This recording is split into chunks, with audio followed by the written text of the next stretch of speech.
Sperm kişiyə aid genetik məlumatı qadın bədənindəki yumurta hüceyrəyə çatdıran hüceyrədir. Yaxından tədqiq etdikdə spermin bu yükü daşımaq üçün xüsusi dizayn edilmiş cihaz olduğu görünür. Spermin qabaq tərəfi zirehlə örtülüdür. Bu zirehin altında ikinci zireh və bu zirehin altında da spermin daşıdığı yük var.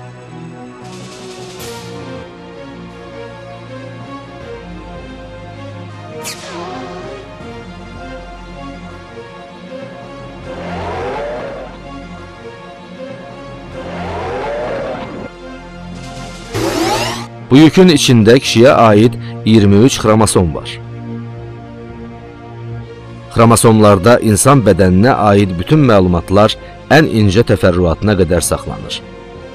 Yeni insanın əmələ gəlməsi üçün spermdəki 23 xromosom ananın yumurta hüceyrəsindəki 23 xromosomla birləşməlidir.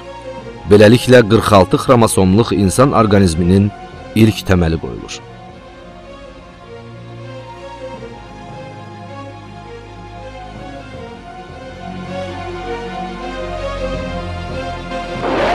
Spermin baş tərəfindəki zireh sistemi bu dəyərli yükü uzun səyahəti boyu hər cür təhlükədən qoruyur. Spermdəki dizayn bununla məhdudlaşmır. Spermin ortasında yerləşən çox güclü motor var. Bu motorun ucuna isə spermin quyruq hissəsi bağlıdır. Motorun hasil etdiyi güc quyruğu pər kimi hərəkət etdirir və spermin sürətlə irəliləməsini təmin edir. Motor olduğuna görə onu işlədən yanacağa da ehtiyac var. Bu ehtiyac da nəzərə alınmış və motor üçün ən faydalı yanacaq, yəni fruktoza şəkəri spermin ətrafındakı mayeyə yerləşdirilmişdir.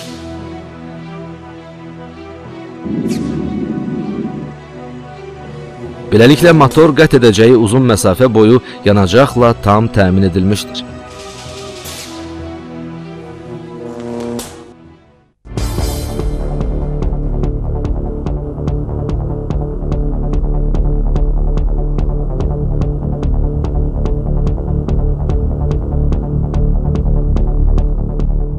Spermlər bu mükəmməl dizayn sayəsində yumurta hüceyrəyə doğru sürətlə hərəkət edirlər.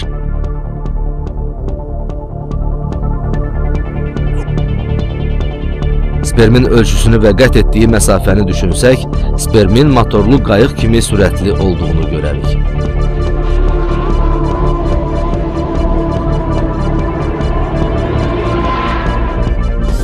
Bu möcüzəvi cihazlar çox ustalıqla hazırlanır.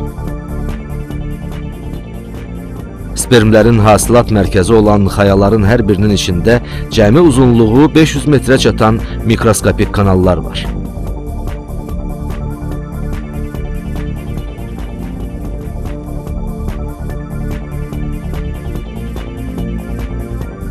Bu kanallarda eyni ilə müasir fabriklərdəki resli montaj sistemi ilə hasilat həyata keçirilir. Spermin zireh, motor və quyruq hissələri sıra ilə bir-birinə birləşdirilir. Nəticədə ortaya mükəmməl mühəndislik əsəri çıxır. Bu həqiqət qarşısında biraz düşünməliyik. Bu şüursuz hüceyrələr ana bətnini heç tanımasalar da spermləri oraya uyğun şəkildə hazırlamağı haradan bilirlər?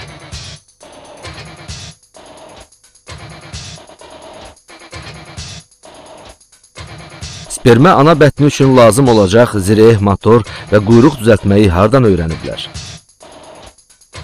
Hansı ağılla bu hissələri düzgün ardıcıllıqla bir-birinə birləşdirirlər?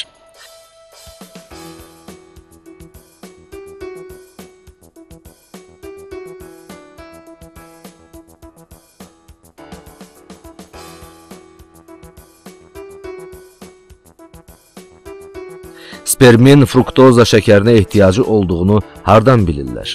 Fruktoza ilə işləyən motor düzəltməyi hardan öyrəniblər?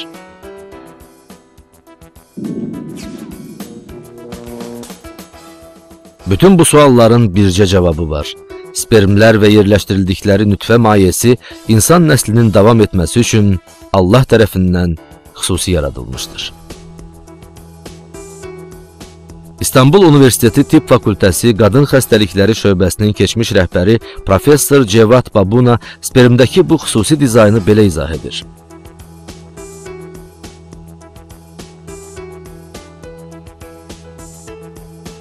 Sperma hücreleri baba organizmasında yapılmaktadır.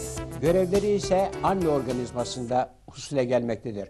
Ve dünya kurulalı beri, yani insanlık aleminin tarihinde hiçbir sperma yaptığı görevden sonra, anne organizmasındaki görevinden sonra baba organizmasına tekrar dönüp kendisini yapan hücrelere neler yaptığını, hangi güçlüklerle karşılaştığını, görevinin ne olduğunu söylemek imkanına sahip değildir.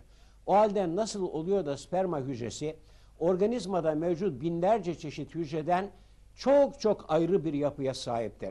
Sperma hücresi nereden babadan aldığı genetik yükü ileride hayat verici bir organizmaya götüreceğini biliyor ki başında, önünde bir zırh taşımaktadır. Sperma hücresi ileride bir hücrenin zarını delmek gerekeceğini nereden biliyor ki zırhın arkasına yerleştirilmiş bir takım kimyasal silahları birlikte götürüyor? İşte görüyorsunuz, sperma hücresinin bütün bu yapısını, yaptığı görevleri, üstlendiği olayları tesadüfen olması, tesadüfen yapması, hatta bilerek tekrar ede yapması mümkün değildir. Burada Allah'ın, yaratıcının kendisini nasıl görevlendirdiğini ve bu görevi nasıl mükemmel şekilde ifade ettiğinin en açık belirtisidir.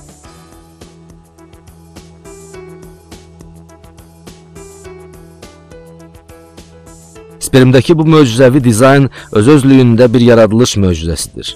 Belə ki, Allah Qurani Kərimdə spermlərin yerləşdiyi nütfənin yaradılışına xüsusi diqqət çəkir. Sizi biz yaratdıq. Məgər təsdiq etmirsiniz? Bətnlərə axıtdığımız nütfəni gördünüzmü? Onu siz yaradırsınız, yoxsa biz?